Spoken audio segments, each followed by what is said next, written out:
Hi, I'm Hannah Tangeman. My sister and I are the owners of Hulsman Ranch.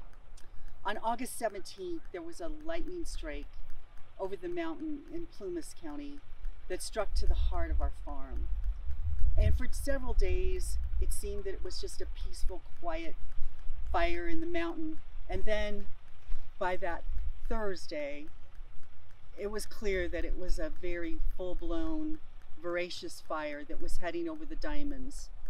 On the Friday, on the 21st of August, it burned through Gold Run and over the hill into Old Archery Road and then onto our property, our orchard, Louise's, one of my favorite meadows, and then behind some of our neighbors' homes and down to the back of our own home. Firefighters were amazing. They came in and put in fire lines and then also put a line from our sheep barn all the way to Diamond Mountain Motorway that was 3 cats wide. And there seemed to be a lull. And on Saturday and Sunday morning, when I was told the fire line had held, there was a bit of hope in my heart, and I felt that, you know, maybe there was a way that the fire would subside. But there wasn't any air power. There was no airplanes. We had some helicopters and some limited engines and personnel that were heroes beyond words. On Sunday morning, late morning, I was talking to firefighters from Reno Engine Number 1, and there was a call on the radio, and they got a bit of a look on their face, and I had real concern, and I asked, what was that? And they said, well, the fire's jumped the line about 3,000 feet ahead, and it'll be down here in the ranch really soon. So my husband and I, we went to the meadow, because I was determined I would face that fire, and I would watch every inch of the mountain that I loved. And I seared every tree and every valley and draw and memory in my heart as I watched it come down. And it'll always be there, and I will always cherish all those memories. It came down through the trees like giant matches, and they were just red flashes as each one of them ignited and just steadily crept down the mountain. Within 45 minutes, it was behind the main house, the main barns, and our outbuildings.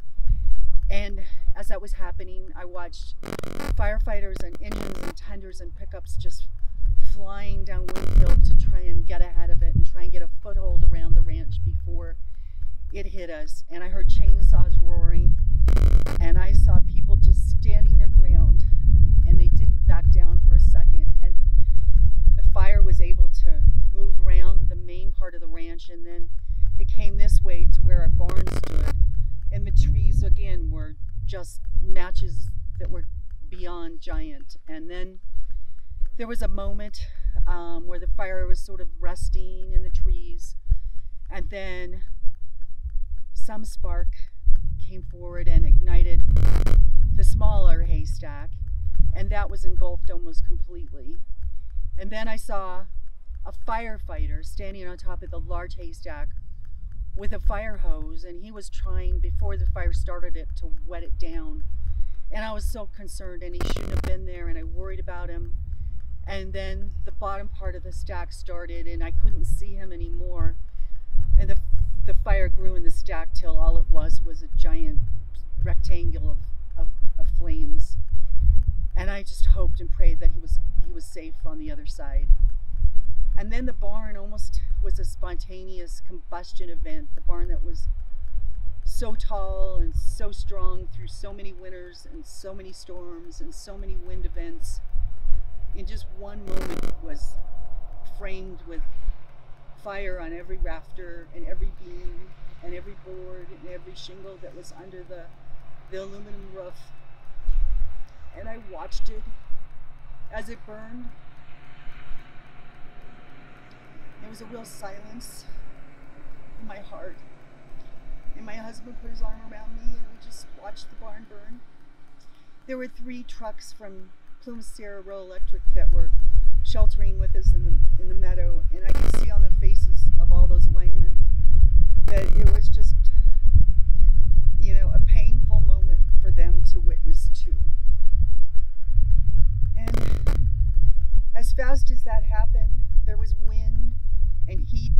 pushed over us.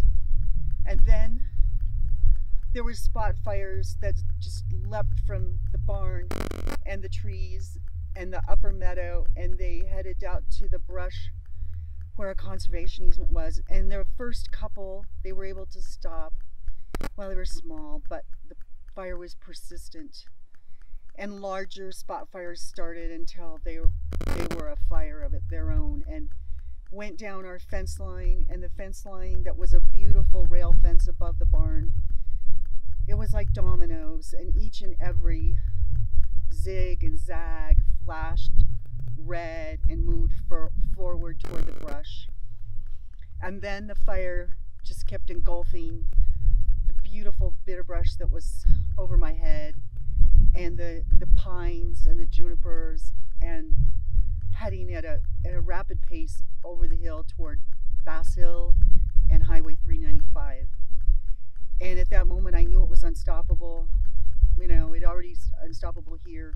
I was calling people on my phone that I knew were in its path, that I wanted them to leave, and I didn't want them to wait till they were told by law enforcement. I just knew they had to leave. And so I know people heard my panic voices urging them to leave their homes and go to safety.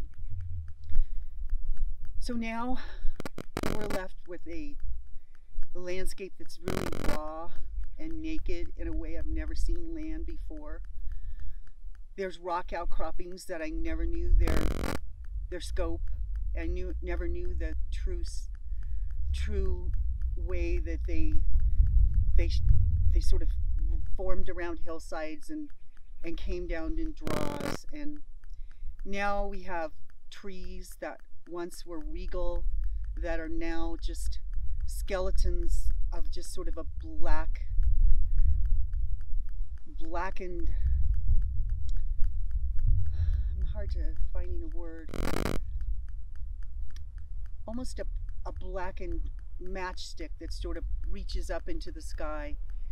There's some that still do have limbs and needles, but there are so many that don't even have a skeleton to support them anymore. And I know that it's not going to be long before the wind is pushing at them, and that their root balls weaken, and that they fall onto the powder we have of soot and soil that is 6 to 8 inches deep in spots that are so fragile, that I want to work toward trying to regenerate, but also I want to protect that soil. I want it to stay stable, and I want it to be a place that so many things can take root.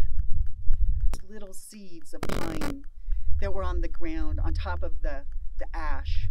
And that moment was hopeful, because I know there are seeds everywhere on this mountain and in the meadow and in this brushland that are waiting to sprout and waiting to root, and are waiting for us to protect the soil in that landscape so that we can have it reborn. So it's a mixture of hope and so many bittersweet memories that I'm looking to the future. And I know if people stand with us, that we can build new fences, we can keep our meadow green and luscious, and work to remove the dozer lines and the broken fences and the ditches that have been breached, and bring water in the hand